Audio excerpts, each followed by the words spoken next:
Você já parou para pensar em como nossas opiniões, gostos e até mesmo nossos preconceitos podem nos levar a decisões que não são as mais justas ou as melhores? E se eu te dissesse que muitas vezes isso acontece sem que a gente perceba? Pois é, hoje nós vamos desvendar esse assunto polêmico, a imparcialidade. Vamos mergulhar na ciência por trás dela, nos desafios que os nossos próprios cérebros nos impõem e até no que a inteligência artificial tem a nos ensinar.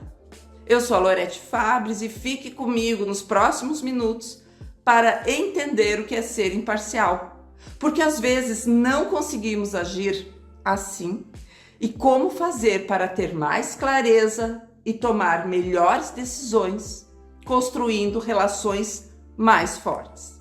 Então prepare-se para entender a imparcialidade sob uma nova perspectiva.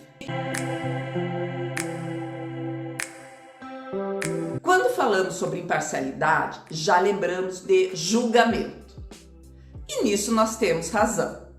Mas ser imparcial significa julgar e também avaliar ou agir sem deixar que os nossos sentimentos pessoais, nossos preconceitos ou nossos interesses próprios influenciem as nossas decisões. É sobre olhar os fatos, ouvir todos os lados e se esforçar para ser justo. É como um juiz no tribunal. Ele precisa ouvir a defesa, precisa ouvir a acusação, analisar todas as provas, as evidências e só então dar um veredicto baseado na lei. E esse veredicto não pode ser tomado com base na sua simpatia por uma ou outra parte ou com base nas suas crenças pessoais. Mas atenção, isso não significa ser frio ou não ter opiniões. Significa ter a capacidade de deixar de lado nossas opiniões por um momento para analisar a situação de forma mais objetiva. Isso é ser imparcial. E você consegue ser assim? A neurociência, ela nos mostra que a imparcialidade total, 100% imparcial, é difícil de alcançar para o cérebro humano. Por quê? Por causa dos nossos vieses cognitivos inconscientes. Que palavrão, hein? Calma, eu vou explicar o que é isso, e nem é tão complicado.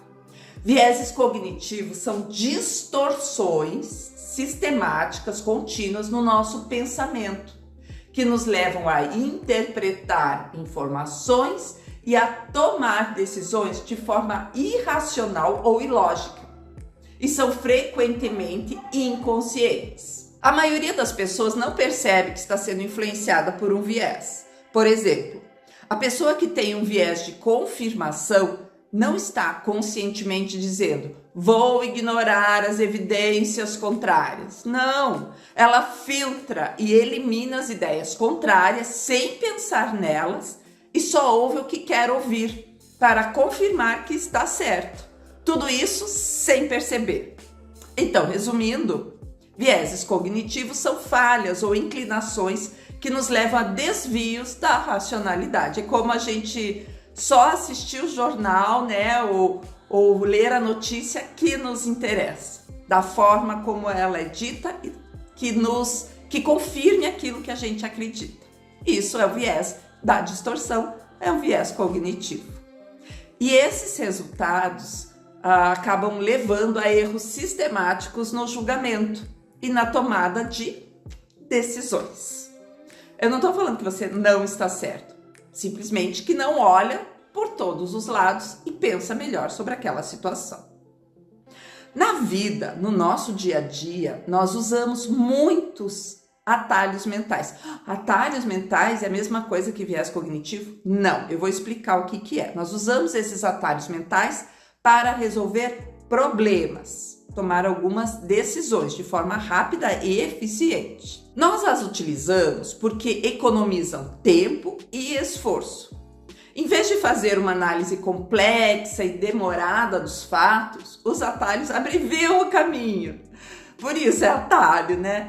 E eles também são chamados de heurísticas, porque nos permitem chegar a uma conclusão ou tomar uma decisão rapidamente. E isso é muito útil quando nós estamos com pouco tempo ou quando temos muitas informações para processar. Além disso, os atalhos, eles nos ajudam a lidar com a incerteza. Em muitas situações, nós não temos todas as informações necessárias para tomar uma decisão perfeita. Então, as heurísticas, ou atalhos, nos ajudam a agir, mesmo com informações incompletas. Pense nelas como regras práticas que nos ajudam a analisar a vida e a tomar decisões com bases em experiências passadas, intuição e regras simplificadas. Então, para entendermos melhor, enquanto as heurísticas são atalhos mentais que usamos para simplificar o mundo e tomar decisões rápidas, os vieses cognitivos são os erros ou desvios que podem surgir quando esses atalhos nos levam a conclusões equivocadas. Eles são como óculos que distorcem a realidade que nós percebemos. E isso afeta os nossos julgamentos e as nossas ações. E embora isso nos ajude a processar, né? Tudo isso nos ajude a processar o mundo de uma maneira mais rápida, ele pode nos levar a julgamentos enviesados sem que percebamos. É isso. E as nossas decisões se tornam enviesadas por diversas razões, geralmente ligadas à forma como o nosso cérebro processa informações.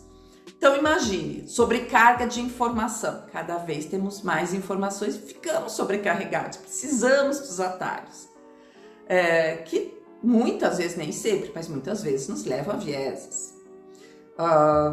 Em um mundo com excesso de dados, o nosso cérebro ele busca simplificar, não para ficar paralisado, né? Mas ele precisa disso para seguir em frente.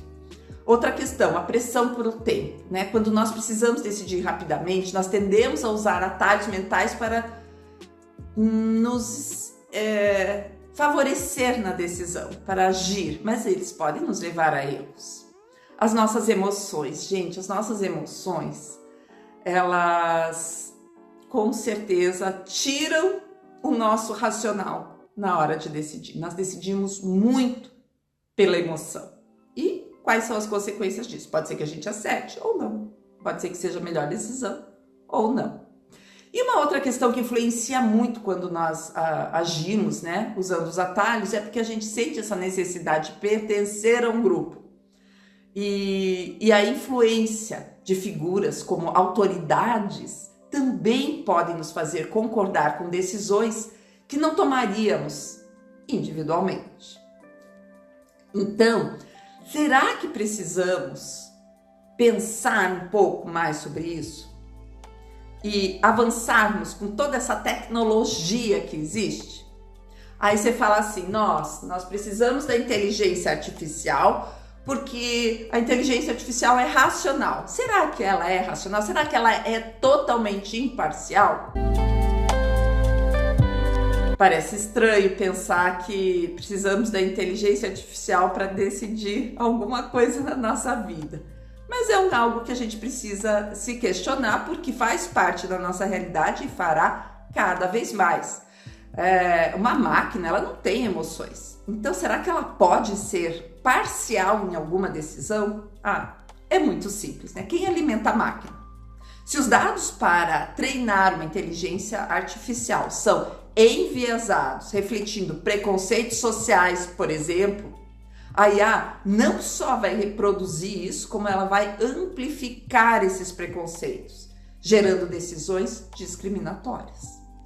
E isso nos mostra uma lição poderosa. Se até uma máquina, que em tese não tem sentimentos, não precisa pertencer a grupo, nada disso, se ela pode ser parcial por causa dos dados que recebe, imagine então nós humanos. Que dados você tem recebido, que dados você tem colocado na sua mente que vai influenciar na sua decisão de forma que você não seja parcial. Ser imparcial é bom, então? é bom, né? Ele ajuda muito a gente a ser um melhor ouvinte, um amigo mais justo, um colega mais respeitado, ajuda a resolver conflitos, a evitar muitos conflitos. Em uma discussão, a pessoa imparcial, ela é uma ponte. Ela consegue entender as razões de ambos os lados e ajudar a encontrar uma solução que seja boa para todos, em vez de tomar partido desse ou tomar partido daquele.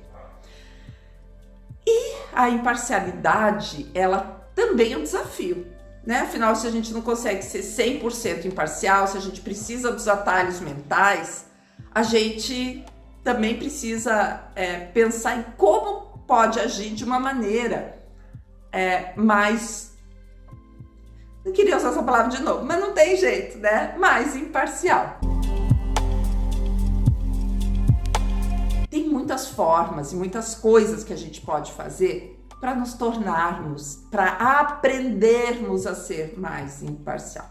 O primeiro passo é ter a consciência do que está acontecendo, ou seja, pensar antes de reagir. Respire fundo, a velha história, todo vídeo eu falo isso, respire fundo, e isso te dá tempo para processar e para não agir impulsivamente. Quando alguém estiver falando, dê atenção para aquela pessoa, mesmo que você discorde. Tente entender o ponto de vista do outro sem interromper ou julgar ou se sentir agredido porque a pessoa não pensa como você. E faça perguntas para esclarecer. Procure diferentes fontes de informação. Duvide das suas próprias opiniões. Nós temos crenças muito concretas, que são muito enraizadas, mas temos vieses. Então reconheça também, né, as suas opiniões, os seus preconceitos, os seus gostos, as suas aversões, né? O primeiro passo é reconhecer que eles existem e eles vão afetar as suas decisões. E pergunte a si mesmo: eu estou agindo assim por causa de um sentimento pessoal, por causa de um preconceito que eu nem percebo? Sabe algo que funciona muito, principalmente quando a gente tem conflitos, é separar a pessoa do problema. Então critique a ideia, conteste a ideia e não a pessoa. Não leve para o pessoal. E imagine-se no lugar do outro, né? A velha empatia. Como você sentiria ou pensaria se estivesse na situação da outra pessoa? Será que ela não tem um pouquinho de razão? E isso ajuda a ampliar a sua perspectiva e ativar a capacidade de reconhecer o contexto, o seu contexto e o contexto do outro. E a imparcialidade é isso. É uma força poderosa que ela transforma as nossas interações, as nossas decisões, a qualidade dos nossos relacionamentos. Ao praticar a imparcialidade, você se torna mais justo, mais sábio, mais consciente dos desafios do seu próprio cérebro e se torna mais conectado com o mundo ao seu redor. Antes de tomar uma decisão importante, reflita: será que estou sendo imparcial? Será que as minhas emoções estão me dominando? Então pare e respire para acalmar a sua mente e acalmar o seu coração antes de decidir falar ou fazer algo muito importante. Se gostou desse vídeo, deixe seu like, ativa o sininho para não perder mais informações valiosas e eu quero ouvir a sua opinião. O que você achou desse vídeo? Deixa aqui nos comentários. Muito obrigada por assistir e até a próxima. E antes de sair, que ainda não se inscreveu, se inscreve aqui no nosso canal. Beijo!